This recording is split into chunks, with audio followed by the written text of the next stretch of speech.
Picture this. The year is 113 AD. Rome has swollen to nearly 1.2 million people, the largest city on earth. Under Emperor Trajan, the empire stretches from the misty frontiers of Scotland to the burning sands of the Sahara. Power radiates outward from this single point on the map. But what did it actually feel like to live here for one ordinary day? Not as a senator wrapped in status, not as an emperor surrounded by marble and guards, but as a regular citizen moving through the world's first true megacity, using archaeological evidence, ancient writings, and modern AI reconstruction. We can step back nearly 2,000 years and experience Rome not as a postcard of monuments, but as a living, breathing organism. This is not the polished Rome of triumphal arches. This is the real city, crowded, loud, dangerous, and alive from before sunrise to deep into the night. Dawn hasn't broken yet, but Rome is already awake. You live in an insula, a towering 5-story apartment block in the Subura district, the most densely packed neighborhood in the city. Tens of thousands of people are compressed into a maze of narrow streets and stacked housing. Your single rented room sits high on the 4th floor. There's no running water up here. No kitchen, no glass windows, just a wooden bed frame, a straw mattress, and if you can afford it, a small clay oil lamp. The building groans as people begin moving. Fires are a constant fear in these structures, sparked by lamps or cooking below. Collapses happen too. Augustus once tried to regulate building heights, but landlords often ignored the rules to squeeze in more tenants. You descend the tight wooden staircase, the air thick with the stench of urine. There are no toilets upstairs. Chamber pots get dumped straight into the street. You step carefully. Getting splashed is always a risk. Outside, the noise is immediate. Vendors shout as they prepare their stalls. Metal tools clang. Animals bray. Even at this hour, carts rumble over cobblestones. Officially, heavy delivery wagons are restricted to nighttime hours to ease congestion. But that only means Rome never sleeps. The sound of wheels on stone echoes through the city day and night.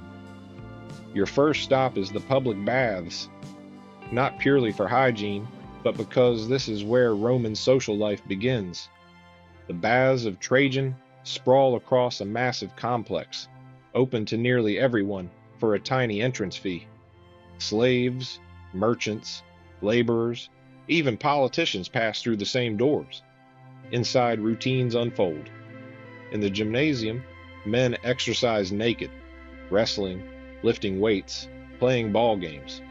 From there you move through heated chambers. The tepidarium offers gentle warmth. The caldarium is suffocatingly hot, steam rising as slaves stoke furnaces beneath the floors in an early form of radiant heating. Finally comes the frigidarium, a cold plunge designed to shock the body awake. But the baths are more than a cleansing ritual. They're Rome's information network. Gossip flows freely. Political rumors, scandals, business deals. You might get shaved, oiled, massaged, or buy snacks from passing vendors. To be here is to participate in Roman life itself. By mid-morning, you head toward the Roman Forum, the pulsing heart of the empire. Politics, religion, law, and commerce all collide in one sprawling plaza. The noise is overwhelming. Lawyers argue cases at full volume. Politicians deliver speeches from raised platforms. Street hawkers push food, trinkets, even stolen goods. You're here to witness a contract signing. Romans rely on public witnesses rather than private paperwork. In front of the massive Basilica Ulpia, merchants finalize a grain deal while citizens observe. Inside, multiple court trials unfold simultaneously. voices overlapping, crowds reacting like spectators at a sporting event. Justice here is both legal process and public theater. With business concluded, you wander past the Temple of Saturn, where the state treasury is held, and the Rostra, the famous speaking platform where great orators once swayed the masses. History feels close here. Civil wars, assassinations, revolutions, all sparked by speeches delivered in this very space. By midday, hunger takes over, pulling you toward Trajan's Market, a vast commercial complex carved into the hillside. Multi-level corridors house more than 100 shops. Goods from across the empire fill the stalls. Fish from coastal ports, spices from India, wine from Greece, olive oil from Spain. Rome is not just a political capital, it's the center of a global supply network. You grab lunch at a Thermopolium, a street-side fast food counter, clay pots embedded in stone hold, hot stews, sausages, and vegetables. Bread is everywhere. Rome consumes staggering quantities of grain each year, much of it shipped from Egypt.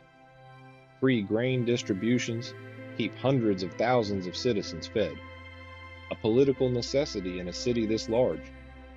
In the afternoon, entertainment calls. You join the crowds heading toward the Colosseum. The arena holds around 50,000 spectators, all seated according to social rank. Senators sit closest. Ordinary citizens climb higher. Women and slaves watch from the uppermost tiers. The games began at dawn with animal hunts, but now the main spectacle unfolds. Gladiatorial combat. Fighters enter through underground tunnels. Professionals train for months. Some are slaves, others volunteers chasing wealth and fame. Successful gladiators become celebrities, their likeness sold in figurines, their victories adored by fans. Today's match pits a heavily armored Murmillo against a lightly equipped Retiarius, armed with net and trident. The fight is swift and brutal. Steel clashes, sand darkens with blood. When the Retiarius falls wounded, the crowd decides his fate. Mercy is granted. He lives to fight again. The next bout begins almost instantly. By early evening, you make your way back home. Wealthy Romans would retreat to spacious houses with courtyards and dining rooms. But your reality is different. Dinner is modest. Bread, cheese, olives. Without a kitchen, hot meals come from vendors or taverns. Taverns carry reputations for gambling and violence, yet they remain essential for those without cooking space.